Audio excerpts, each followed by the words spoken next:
Good morning dear student, I will start today class और highway using. और आप लोग 6 चैप्टर पढ़ चुके हैं रोड कंस्ट्रक्शन के बारे में। तो आगे पढ़ना हमको पहाड़ी सड़कों के बारे में, जिसको हम क्या कहते हैं, हिल रोड्स कहते हैं। ठीक है, तो आइए कुछ उसके बारे में पहले हम इंट्रोडक्शन जान लेते हैं। तो पहाड़ी सड़कें हमको जहाँ तक आपको देखने पे ही लगता है बहुत टेढ़ी मेढ़ी सड़कें होती हैं, और उनके लिए जोखिम भरा काम भी होता है कि उनको कैसे बनाया जाए। जो हमारे इंजीनियर होते हैं, इनके लिए बहुत बहुत तरीके की कठिनाइयाँ होती हैं, क्योंकि कहीं पे क्या होता है कि ऊंचे होते हैं, कहीं पे क्या होती है पहाड़ियाँ होती हैं, कहीं पे घाटियाँ होती हैं, और इन सब ऊबड़ खाबड़ होती हैं ज़मीनें। तो इन सबको देखते हुए हमको बहुत ही मेहनत करके और बहुत ही हमको उस तरीके से एलिजिबल उस इंजीनियर भी होना चाहिए कि जो सही ढंग से काम करे। और जब भूमि की सतह से जब लगभग क्या किया जाता है, 25% क्या किया जाता है, 25% अगर स्लोप दिया जाता है तो वो हमारी क्या होती है, पहाड़ी सड़कें कहलाती हैं। एक बार हम फिर से अगर हमको क्या किया जाता है, जो हमारी पहाड़ी सड़कें होती हैं उनमें कितने का जो है ढाल दिया जाता है, तो स्लोप जो होता है 25% से अबव भी दिया जाता है, तो हमारी क्या होती हैं, पहाड़ी सड़कें कहलाती हैं। अब जो पहाड़ी सड़कें होती हैं ऊबड़ खाबड़ होती हैं, तो हमारी सड़कों और मौसम भी क्या होते हैं, पहाड़ों पे क्या होते हैं, ख़राब होते रहते हैं। कभी बारिश हो जाती है, कभी क्या होती है मतलब खिसकने का चांस ज़्यादा होता है, भूस्खलन जिसको कहते हैं। तो कभी कभी क्या होता है, खिसक जाती हैं चट्टानें। तो इन सब को देखते हुए हम क्या करते हैं, हम रोडों का निर्माण करते हैं। तो इनको जो है कुछ भागों में बांटा गया, क्लासिफिकेशन ऑफ हिल्स रोड। तो आपका वर्गीकरण जो किया गया है पहाड़ी सड़कों को 3 भागों में बांटा गया है। पहला है मोटर रोड, दूसरा है ब्रिडल रोड, तीसरा है फूट ट्रैक। तो फर्स्ट नंबर पे आते हैं हम मोटर रोड पे। मोटर रोड पे हम आते हैं, और यह सड़क जो होती है कितने मीटर, 4 मीटर से अधिक चौड़ी होती है, 4 मीटर से अधिक चौड़ी होती है। और क्योंकि यह सड़कें तेज़ गति के लिए होती हैं, मोटर वाहनों के लिए यूज की जाती हैं, और इंजीनियरिंग से की दृष्टि से ये सड़कें क्या होती हैं, बहुत ही इम्पोर्टेंट होती हैं। और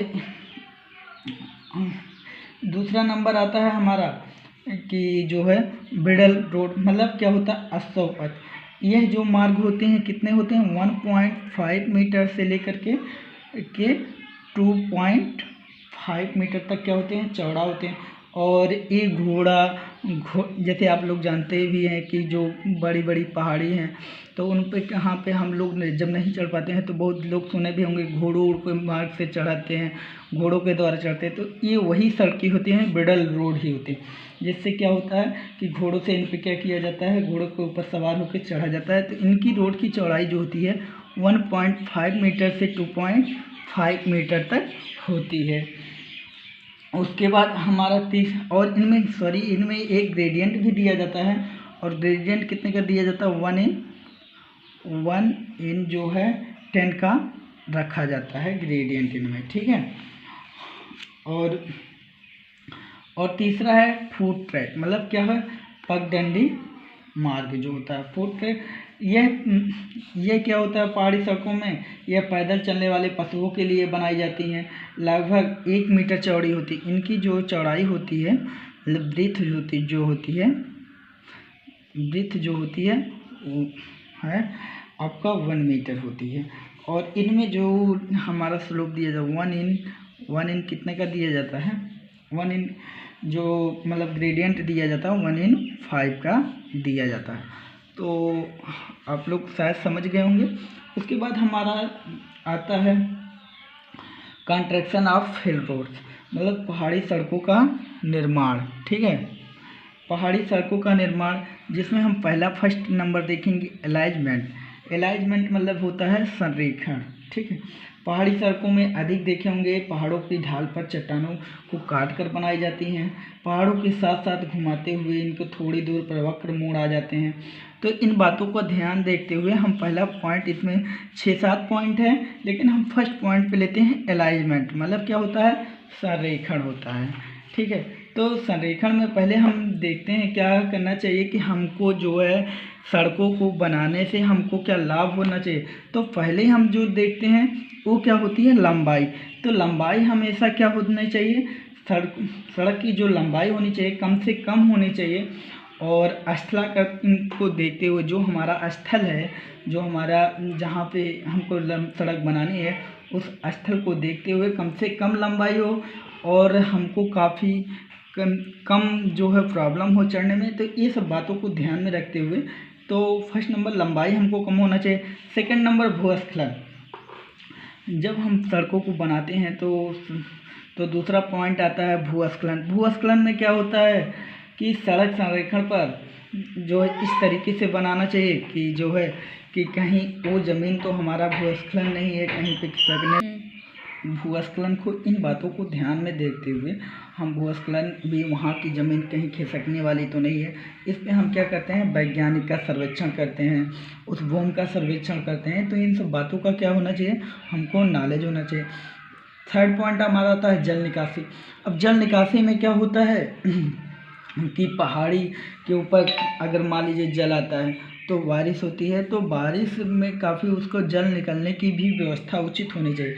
अगर जल लगा रहेगा तब भी क्या होगा, हमारी भूस्खलन के चांसेज जो होंगे या हमारी जल निकासी नहीं होगी तो और भी हमारी दुर्घटनाएं हो सकती हैं, जिससे हमको क्या होगा, प्रॉब्लम क्रिएट करना पड़ेगा और सड़क सही से दशा में बन नहीं पाएगी।